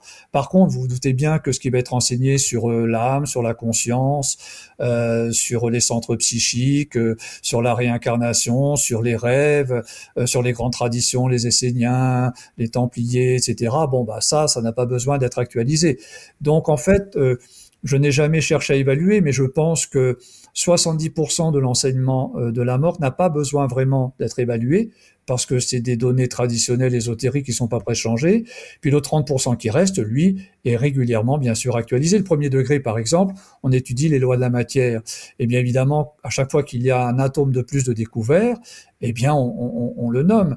Parce que la tradition rosicrucienne, par exemple, a toujours enseigné qu'il existe dans la nature 144 atomes. Donc, au début du 19e siècle, ça faisait sourire tout le monde, parce qu'on en avait découvert que une soixantaine. Sauf que là, on est arrivé à 119, vous voyez, on s'en rapproche. Donc, si un 120e atome est découvert l'année prochaine, dans la monographie, évidemment, dans le tableau de Mendeleïev, on portera la connaissance des membres, ce 120e atome. Donc, vous avez raison de parler de ça. Pour nous, c'est très important. C'est un enseignement qui évolue. D'ailleurs, je pense que un enseignement, une tradition, une religion qui n'évolue pas est vouée à disparaître. Je vous cite la phrase de Dion Fortune, occultiste britannique début XXe siècle, qui disait « Lorsqu'une tradition passe plus de temps à reconnaître ses lettres patentes qu'à travailler rituellement et avec sérieux, l'égrégore est mort, les gens n'entretiennent plus le feu, ils vénèrent les cendres et les pierres tombales. » Donc vous aviez parfaitement raison sur cet aspect. L'évolution n'est pas une négation de la tradition, c'est au contraire la garder vivante. parce que ça doit, voilà, le monde évolue, faut rester connecté à lui. Sur un autre aspect pratique, au-delà de ces monographies, j'imagine que dedans, à l'intérieur, il y a, au-delà de certains enseignements théoriques, c'est-à-dire des conseils pratiques pour que les personnes puissent ritualiser leur propre cheminement. Mais est-ce que vous avez des conseils qui vont tourner autour de la méditation, c'est-à-dire des méthodes spécifiques de méditation, des techniques qui vont, par exemple, utiliser les chakras, du pendule, du tarot, d'autres accessoires du milieu ésotérique? Est-ce que vous avez des conseils pratiques et des objets ciblés? Bien sûr, l'enseignement est très vaste, hein, vous vous doutez bien, 12 degrés, on peut être rosicrucien quasiment toute une vie si on le veut. Donc j'ai fait le calcul une fois, je crois qu'il y a à peu près 1300, 1400 monographies en tout, donc actualisées, comme je vous l'ai dit, donc il y a du contenu. Donc il y a un contenu culturel, un contenu ésotérique, un contenu philosophique, un contenu symbolique bien sûr, et puis il y a un contenu pratique à travers justement les pratiques mystiques fondamentales. Bien sûr qu'on va étudier la création mentale, la visualisation, la méditation, l'harmonisation astrale, c'est-à-dire la capacité que l'être humain a de s'harmoniser avec l'univers. Il y a des facultés plus transcendantales et aussi beaucoup plus difficiles à développer, par exemple, je pense, on appelle ça voyage astral dans le monde, entre guillemets, New Age. Nous, on l'appelle plutôt projection psychique, c'est-à-dire, qu'on le croit ou non, de notre point de vue, tout être humain possède en réalité trois corps, un corps physique, un corps psychique, donc intermédiaire, qu'on appelle parfois corps éthérique, corps astral, corps fluidique, peu importe. Et donc, ce corps psychique, c'est difficile, mais on peut, en quelque sorte, le projeter hors du corps physique et donc être conscient de ce qui se passe à des distances parfois considérables de l'endroit où nous nous trouvons physiquement. Tous les grands mystiques du passé ont fait état de cette faculté. Elle est enseignée dans la mort, dans l'un des degrés, mais on n'est pas démagogique. On dit elle est très difficile à maîtriser. Mais bien sûr qu'il y a tout un tas de facultés de cette nature qui sont enseignées dans l'ordre, bien sûr. Vous parlez des chakras. Dans l'ordre de la Rose-Croix, on parle plutôt de centres psychiques parce que les chakras sont plutôt, de mon point de vue, des centres d'énergie vitale, alors que les centres psychiques sont des centres de perception psychique. Alors, on va apprendre dans un degré qu'il y en a 12, 7 majeurs, 5 mineurs, et pour donner un exemple, parmi les 7 majeurs, il y a le centre pinéalien qui se trouve donc au milieu de la tête et qui est responsable de ce que l'on appelle la vision psychique, c'est-à-dire quelqu'un qui a bien éveillé son centre pinéalien peut, par exemple, s'il y arrive, percevoir l'aura qui entoure tout être humain. Donc il y a des facultés de cette nature qui sont enseignées dans la mort, mais sans vouloir minimiser l'intérêt que ce genre de développement psychique peut apporter, pour moi, il est tout à fait secondaire par rapport à l'éveil spirituel. Et ça, je ne cesse de le dire aux membres, préoccupez-vous davantage plutôt de votre éveil intérieur. Essayez d'être quelqu'un de bien. Essayez d'atteindre le plus possible l'état de sagesse et le reste, de mon point de vue, c'est secondaire parce que c'est spectaculaire, évidemment, quelqu'un qui arrive à se projeter psychiquement, quelqu'un qui perçoit l'aura de quelqu'un d'autre, oui, d'accord, mais en quoi ça fait avancer les choses sur le plan humain? En quoi ça fait avancer les choses au niveau de la société? Donc moi, mon objectif toujours, c'est de dire aux membres, travaillez sur vous-même, travaillez à être un être meilleur. Souvent, on me demande, oui, mais quelle est ma mission dans la vie, monsieur le grand maître? Je dis la mission, alors là, évidemment, des fois, ils sont un petit peu déçus, eh bien, c'est d'être un bon papa, une bonne maman, un bon voisin, un bon collègue de travail, etc., etc. Et si vous arrivez à remplir cette mission, alors c'est absolument extraordinaire. Que vouloir de plus? Ouais, non, mais j'entends parfaitement. C'est la séparation entre la quête ésotérique et la quête plus occulte, si on peut dire. Dans ce que vous m'avez décrit sur les pratiques un petit peu, c'est marrant parce que j'ai trouvé dans votre description de ces pratiques de nature ésotérique, hein, que la mort était beaucoup plus proche de certaines structures du 19e, type Golden Dawn, type Ordre Kabbalistique de la Rose-Croix, type même Martinis de Papus à l'époque, que de la franc-maçonnerie pour le coup. Il y avait quand même quelque chose, un ésotérisme assumé, je vais appeler ça comme ça. Oui, oui. Disons que j'ai pour habitude de dire, c'est un petit peu caricatural, pour moi, il y a en quelque sorte deux courants. Il y a le courant Cagliostro dans la Morque et le courant Comenius.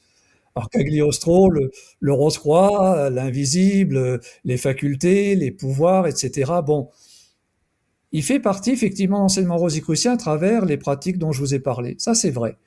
Et puis, il y a le courant que moi, je préfère. Personnellement, c'est le courant Comenius, considéré comme le père spirituel de l'UNESCO, qui a écrit des ouvrages magnifiques sur l'éducation, qui prônait déjà, à l'époque, dont l'émergence d'un gouvernement mondial, au sens le plus positif du terme, d'une religion universelle, etc. Et lui, vraiment, il disait que le but de notre vie sur Terre, c'est de nous réaliser pleinement. Donc il y a les deux courants, là je vous rejoins. Alors il y a des membres dans l'ordre qui vont plutôt avoir une tendance, d'autres une autre tendance, comme vous l'avez compris. Et moi je leur dis, bah, essayez d'équilibrer les deux.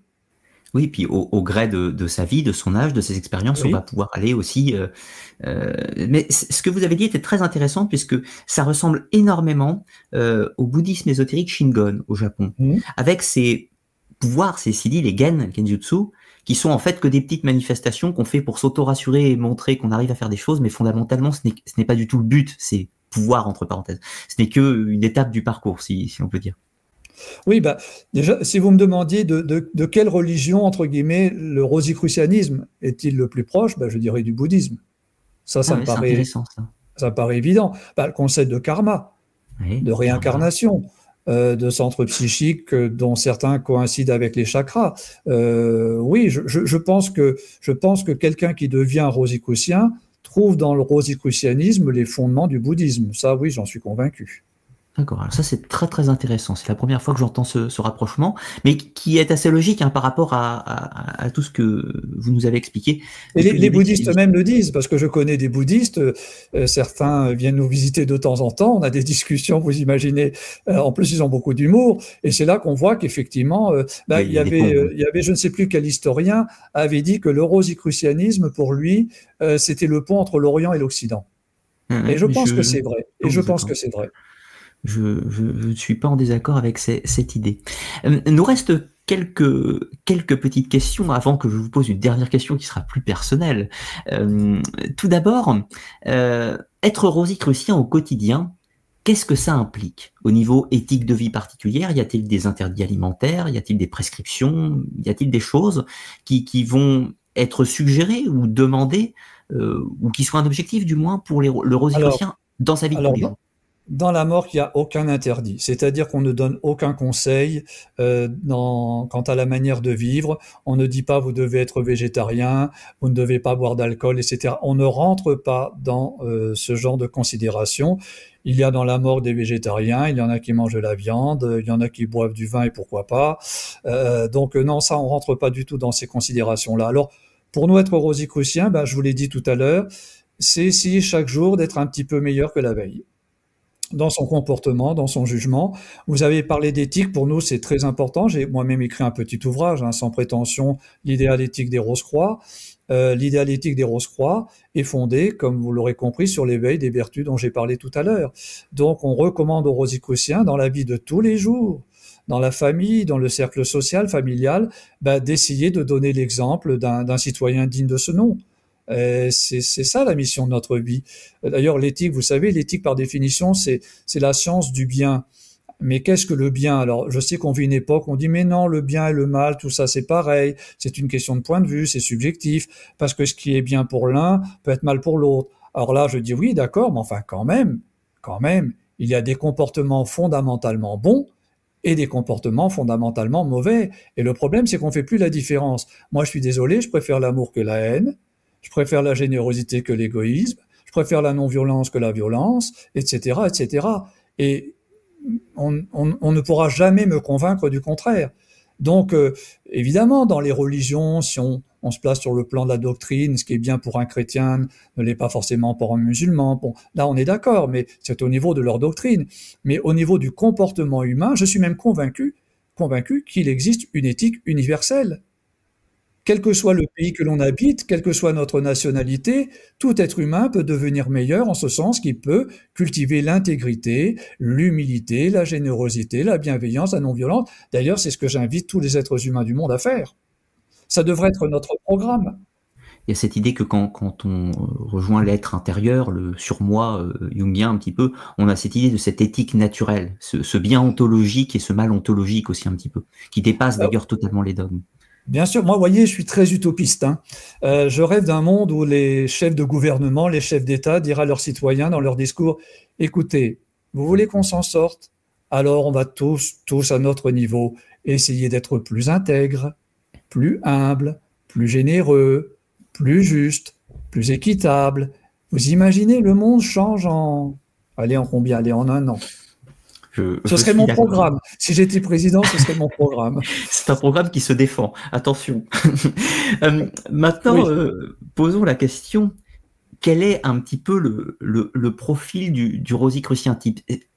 Pour aller plus loin, en fait, quels sont, dans vos effectifs, quelle est un petit peu la moyenne d'âge, l'âge moyen où la personne va dire tiens, je me lance, c'est le moment, je pense, j'ai ce désir spirituel, je décide de rejoindre la mort. Quelle est un peu la moyenne d'âge d'entrée, la moyenne d'âge globale, et surtout, est-ce que vous touchez les jeunes générations? Vous avez suggéré que Alors, oui tout à l'heure. oui, alors, il y a une évolution, vous en doutez bien. Quand je suis rentré dans la morgue, très honnêtement, la moyenne d'âge était 25 ans.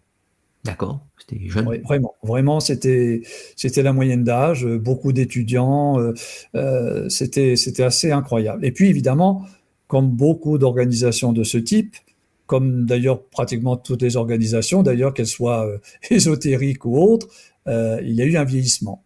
On a subi ce vieillissement jusqu'il y a à peu près une dizaine d'années, et depuis une dizaine d'années, on assiste, et j'en suis heureux honnêtement, à un nouvel rajeunissement, c'est-à-dire que de plus en plus de jeunes nous rejoignent, et ça nous fait plaisir parce que c'est pas pour l'ordre uniquement, c'est parce que je me dis ah quand même, à travers cette crise politique, économique, sociale, à travers toutes les inquiétudes qui sont les nôtres actuellement, eh bien la jeune génération commence quand même à émerger, à se poser, je pense, les bonnes questions, dans un esprit de liberté, dans un esprit de tolérance. Regardez les jeunes, quasiment aucun jeune n'est raciste aujourd'hui. Bon, je parle pas de quelques illuminés, mais les jeunes, moi j'écris une lettre, parce que je tiens un blog sur Internet, et puis de temps en temps, j'aborde certains sujets. Il n'y a pas très longtemps, j'ai écrit une lettre ouverte aux jeunes, et je leur disais que c'était bien ce qu'ils font, la plupart d'entre eux, parce que moi je vois pas de jeunes peu, ils sont plutôt ouverts, ils sont pas intolérants. Le racisme chez les jeunes n'a vraiment plus cours. Ils sont beaucoup plus ouverts, je pense, que ne l'étaient les générations passées. Et ça, je trouve que c'est bien. Donc, ce qui leur manque peut-être, je dis bien peut-être, c'est davantage d'ouverture à la spiritualité. Mais ça commence à venir, parce que je crois que la quête de sens, elle vient de gré ou de force. Donc là, depuis quelque temps, effectivement, des jeunes nous rejoignent. Ça a aussi coïncidé avec le fait qu'on a permis aux jeunes, enfin aux jeunes, à tout le monde, d'avoir accès à notre enseignement par Internet. Ça, c'est sûr que, comme je vous l'ai dit, quand on est rosicrucien, on reçoit les monographies chez soi, par voie postale, mais maintenant, pouvoir les recevoir, ou plutôt y avoir accès par Internet, avec un clic, avec des recherches sur les mots-clés, avec, bon, c'est quand même très pratique, parce qu'en plus, ils peuvent les étudier, bien sûr, sur un ordinateur, sur une tablette, sur un smartphone. Il faut vivre avec son temps. Harvey Spencer Lewis avait été précurseur, comme vous l'avez dit, et nous, on essaie de l'être à nouveau. D'ailleurs, la mort s'est toujours adaptée à l'évolution des consciences, des mentalités, mais également de la technologie. Ça, c'est vraiment votre force, hein. Ça mérite d'être salué. Dans le monde des traditions ésotériques, à mon sens, et c'est un point de vue totalement externe, hein, vous êtes les meilleurs au niveau adaptabilité aux sciences modernes. Ça, c'est Vous une savez, immense qualité. quand il y a eu la crise du Covid, la plupart des organisations ont fermé, et les religions aussi, et nous, parce qu'on avait la possibilité d'étudier les enseignements par Internet, par monographie, eh bien, l'étude s'est poursuivie d'une façon quasiment normale. Ouais, je comprends. Après, revenant un petit peu sur le profil type, c'est-à-dire toucher les jeunes générations, d'accord, ça revient, c'est une bonne chose pour la pluralité un petit peu et la continuité de l'organisation, bien sûr. Mais est-ce que dans les profils, vous touchez toutes les catégories sociales? J'ai posé la question à plusieurs personnes dans différentes traditions ésotériques, et en général, le problème est souvent le même. Ça touche les CSP+, ça touche les gens qui ont quand même eu la chance d'avoir eu un parcours universitaire souvent, ou une position sociale de revenus élevés, etc. Est-ce que vous avez un peu le même problème? Alors, absolument pas. Mais vraiment, absolument pas, je vous assure.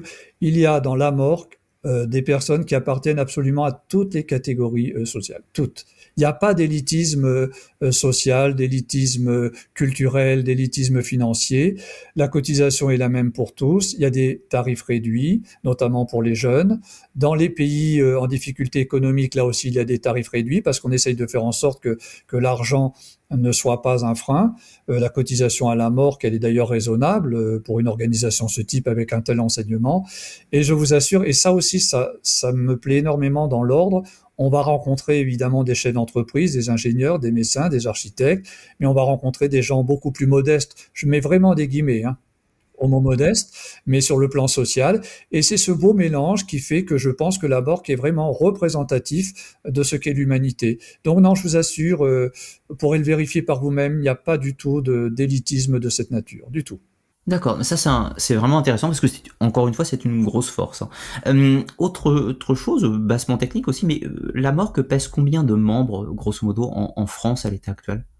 Alors dans la juridiction francophone avec les sympathisants, c'est environ 20 000. Donc c'est pas un grand mouvement. D'ailleurs, on n'envisage pas forcément de le devenir. C'est pas un mouvement de masse. C'est pour ça d'ailleurs qu'on dit ésotérique et non pas exotérique. Donc à peu près 20 000 membres avec les sympathisants. Donc le nombre de membres est stable. Il a même plutôt tendance à augmenter légèrement. Cela dit, bon, on fait pas de prosélytisme. On verra bien. Moi, évidemment, si le nombre de membres continuait à augmenter, je serais heureux pour l'ordre parce que ça lui donne un certain dynamisme. Et puis, je me dirais que c'est un bon signe pour l'humanité. Bon, évidemment, je suis bien conscient que l'avenir de l'humanité ne gravite pas autour de la mort. Hein, c'est pas ce que je veux dire, mais on est toujours heureux quand une association, un mouvement se porte plutôt bien. Et dans la juridiction francophone, je pense pouvoir dire que c'est plutôt le cas. C'est l'harmonie qui règne, il n'y a pas de problème majeur, j'espère que ça va durer. Et puis les Rosicruciens, c'est souvent ce que je leur rappelle, il ne faut pas prétendre être parfait, on ne l'est pas. Il faut être conscient de notre imperfection. Il faut absolument nous accorder le droit à l'erreur. Mais je leur dis toujours que, d'un point de vue rosicrucien, on a le droit de ne pas être d'accord. On a le droit même des fois de se disputer. Mais on ne doit pas rester là-dessus. On doit toujours, toujours, toujours réinstaurer l'harmonie. Et c'est ça qui fait notre différence, à mon avis, avec ce qui se passe dans le monde dit profane. Je dis bien dit profane. Je poussois encore une fois ces paroles. Et puis aussi, pour ajouter d'ailleurs, quantité n'est pas gage de qualité, donc une organisation qualitative est souvent beaucoup plus intéressant que Oui, d'avoir bien sûr, du chiffre bien sûr, bien à sûr. l'infini. Ce n'est pas Autre le but chose, de la banque. bien sûr. Autre chose, ça c'est un petit message que j'ai apprécié très récemment. J'étais à Paris pour une conférence fin du mois d'avril et gravitant un peu dans les librairies ésotériques de la ville, je suis arrivé dans troisième ou quatrième dans la librairie rosicrucienne où j'étais très très bien accueilli et vous aviez en l'occurrence une des librairies les mieux garnies de la capitale sur le plan de l'ésotérisme et des traditions mystiques, si je puis dire. Donc c'était qualitatif et c'était agréable en l'occurrence. Donc ça c'était Ah bah ça, c'est très gentil. un point Je, positif. je, je le dirais, ça fera plaisir aux personnes qui effectivement essayent de faire que les choses soient bien. En l'occurrence, c'est pas du tout pour flatter, mais c'était en l'occurrence une très bonne expérience et j'ai trouvé ça très très qualitatif. Je leur avais dit Ça me fait très d'ailleurs. plaisir, franchement. Et une dernière question pour finir. Alors là, je ne vais plus m'adresser à Serge Toussaint, le grand maître de la mort. Je vais m'adresser à Serge Toussaint, le rosicrucien. Vous, à titre personnel, vous avez donc passé une grande partie de votre vie au sein de la Morgue. Vous avez donc parcouru ces 12 degrés d'initiation. Peut-être seul au départ et peut-être en groupe à d'autres moments. En groupe, je suppose, à un moment donné, puisque vous avez quand même largement cheminé, on va dire, dans l'organisation. Est-ce que vous avez, à un moment, rencontré cet être, ce surmoi en vous, cet être divin? Est-ce que vous avez eu la sensation au cours de votre parcours, alors je ne parle pas d'atteindre un éveil absolu, bien sûr, mais est-ce que vous avez eu la sensation de vivre ces expériences mystiques de contact avec une force supérieure? Alors honnêtement, bon, c'est pour répondre à votre question, hein. Je pense en toute humilité que oui. Mais je ne vais pas vous parler forcément d'expériences absolument extraordinaires. Mais je pense, oui, avoir eu la chance jusqu'à ce jour de connaître régulièrement des expériences, des rencontres, des sensations, des impressions qui me confirment que la voie que j'ai choisi de suivre, la voie pas forcément rosicrucienne en tant que telle, mais la voie d'introspection, etc., me semble la bonne et elle me fait beaucoup de bien. Vous savez, on appelle ça des signes. Des signes. Alors ça peut être des petits signes, mais la vie en est pleine, mais encore faut-il y être attentif. Donc, et puis il y a pour moi quelque chose d'extrêmement important dans ma quête spirituelle, dans la vie, c'est la nature. Et mes plus grandes joies, je les ai eues, ça peut vous surprendre par rapport à notre conversation, mais c'est des rencontres avec des animaux. Et il se passe souvent des choses quand je me promène en forêt, parce que là, évidemment, je parle depuis 1 heure et demie. Mais en réalité, je suis quelqu'un de très solitaire, de très méditatif et de très contemplatif. Bon, la fonction que je ne souhaitais pas d'ailleurs au départ, je l'ai assumée, je continue à l'assumer. Il y a eu un grand maître avant moi, il y en aura bien sûr un après moi, mais mes joies essentielles, je les trouve dans la communion avec la nature, avec mon intériorité et bien sûr avec des amis, parce que on ne doit pas vivre tout seul sur sa planète. Hein. Mais oui, je crois avoir eu parfois, notamment des rêves. Je fais beaucoup de rêves. D'ailleurs, j'aime bien, vous voyez, quand je vais aller dormir, parce que pour moi, ça va être une deuxième journée. C'est-à-dire, pour moi, la nuit n'est pas du tout quelque chose de perdu. Et je m'amuse d'ailleurs à essayer, je dis pas que j'y arrive toujours, mais à donner une direction à mes rêves. Et souvent, ça marche. Et je trouve ça très agréable. Je vois que nous avons quelques pratiques en commun, en l'occurrence, sur ce type de choses, comme quoi. Ça, c'est très intéressant parce que vous illustrez par vos propos là actuellement que ce chemin ésotérique, ce chemin de cette quête intérieure, il se limite vraiment pas à l'organisation, il y a vraiment cette quête qui est permanente en réalité. Qui est permanente et puis qui est individuelle, parce que si la mort devait ne plus exister, c'est pas ça qui fait, à mon avis, que je changerai d'optique. Je continuerai à me dire, la vie, elle a un sens, on doit essayer de s'améliorer, parce que là, on est sûr de pas se tromper, on doit essayer de faire bien, et souvent, c'est ce que je dis aux membres, hein, ne vous prenez pas la tête, essayez d'être vous-même, acceptez les défauts que vous avez parce qu'on en a tous, mais il y a une pratique fondamentale dans la mort, c'est l'alchimie spirituelle, mais ça, vous connaissez. Ça, c'est le fondement de la philosophie rosicrucienne. Cette alchimie spirituelle, comme vous l'avez compris, consiste à transmuter nos défauts, nos faiblesses, parce que nous en avons tous, en leurs qualités opposées. Eh ben, il faut y aller doucement et voilà. Et essayer, comme je l'ai dit, de devenir chaque jour un peu meilleur que la veille. Mais c'est de très bons mots pour conclure cette émission.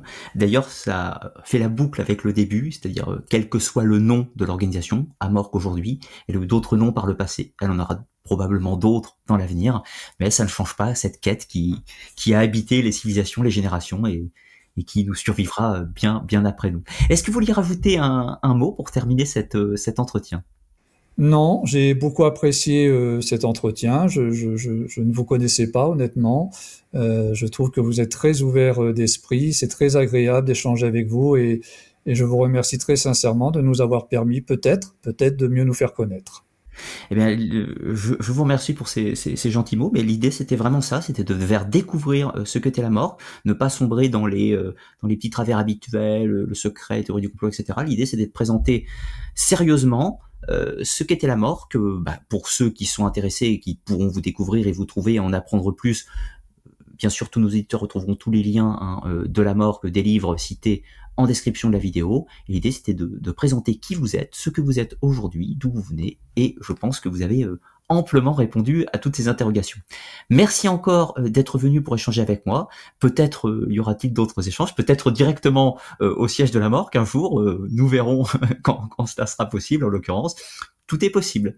Je serais heureux de vous faire découvrir le siège de l'ordre et je sais que vous êtes un passionné de livres, enfin je l'imagine, de vous faire découvrir nos bibliothèques et certains documents d'archives très rares. Eh bien, ce sera sûrement des projets pour d'autres enquêtes, en l'occurrence. Merci beaucoup pour cette invitation. Merci à tous nos éditeurs et je vous dis à très bientôt.